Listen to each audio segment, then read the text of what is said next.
decision and had a lot of determination to try to improve the team. And so we've brought a blend of veterans in and draft picks, and so definitely we've got so much more depth this year, so much more talent 1 through 12 to complement our starters from last year. So we're in a much improved place. How would you rate the job that Neil has done in his first 15 months here? Well, I think Neil and the scouts have done a great job improving the talent. Now it's the coach's turn to take that talent and see how far we can go. So seeing how these guys blend in the preseason and how the young guys develop, how the veterans build in, there's going to be a lot of great stories this year. Paul, how sold were you on the naming rights being sold to Motor Center? How did you feel about that whole situation? Well, that's something we talked about from time to time over the years, and since I came up with with the Rose Garden name, it was a tiny bit painful. But these are the things you have to do to put your team on firm financial footing, and the increased revenue we got there, that's equivalent to a significant player in terms of revenue. So that's kind of how I think about it. It's all about getting us to even firmer financial footing. What are you most looking forward to about this season?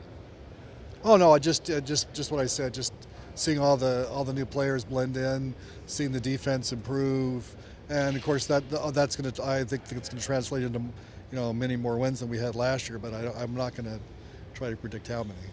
You kind of did hit the reset button a couple of years ago.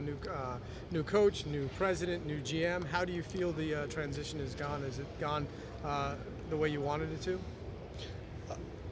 Yeah, that was I think there were some somewhat discouraging, if you're the owner, somewhat discouraging times there, and you have to bear down and say, okay, we're going to need to make some changes. We're going to have to bring in a new GM, make a coaching change, and so forth, executive changes, and that's all come together. But you need to see the full fruits of doing that. Obviously we've had some successes in Seattle with making wholesale changes, and now we need to see how that's going to evolve in Portland. But I'm very optimistic. Do you have specific benchmarks for what will be a successful season? I don't, because there's so many things that can intervene and change things, and whether that's injuries, as we've seen.